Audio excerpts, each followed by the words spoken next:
C'est parti pour le décryptage complet du Quintet Plus de ce 25 novembre.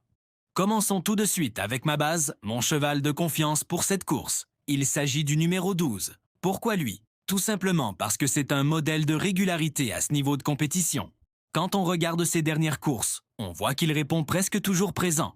Il est rarement décevant et fait preuve d'une constance remarquable. De plus, et c'est un facteur très important à prendre en compte, il est extrêmement bien engagé dans cette épreuve.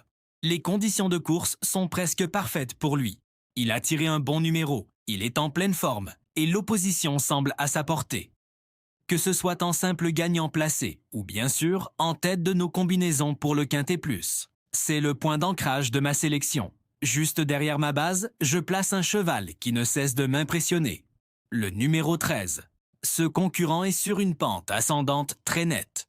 Si vous suivez ses performances récentes, vous avez dû remarquer qu'il est en constant progrès.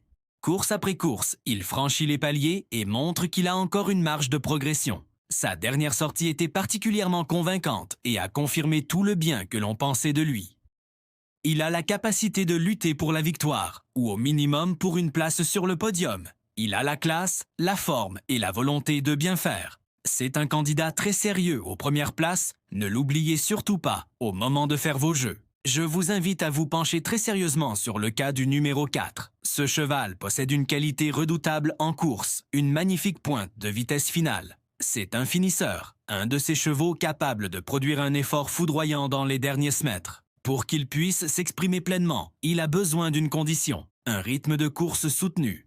Si les chevaux de tête impriment un train sélectif, alors méfiez-vous de lui dans la ligne droite. C'est le type de cheval parfait pour pimenter les rapports. Gardez-le bien en tête, car si la course se déroule à son avantage, il a les moyens de faire afficher son numéro sur le poteau.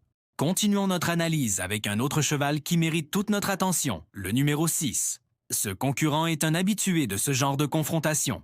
Il n'a peut-être pas la marge pour viser la victoire à coup sûr, mais pour les places, les accessites, il est redoutable. C'est un cheval courageux, qui donne toujours le meilleur de lui-même.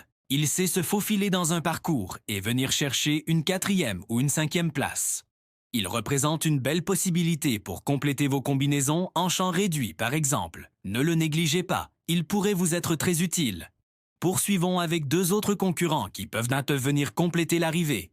D'abord, le numéro 16. Alors oui, je sais, son numéro à la corde n'est pas un cadeau. C'est un cheval qui a du fond, capable de soutenir son effort sur une longue distance. Il ne va pas lâcher le morceau facilement. Son jockey devra être inspiré pour lui donner un bon parcours. Mais s'il y parvient, sa ténacité peut lui permettre de venir chercher une place en fin de combinaison. Et enfin, un mot sur le numéro 9. C'est l'électron libre de la course, le cheval capable de coups d'éclat quand on ne l'attend pas. Il est un peu intermittent, mais dans un bon jour, il peut surprendre. Dans ce lot qui reste assez ouvert pour les places, il ne faut surtout pas le sous-estimer.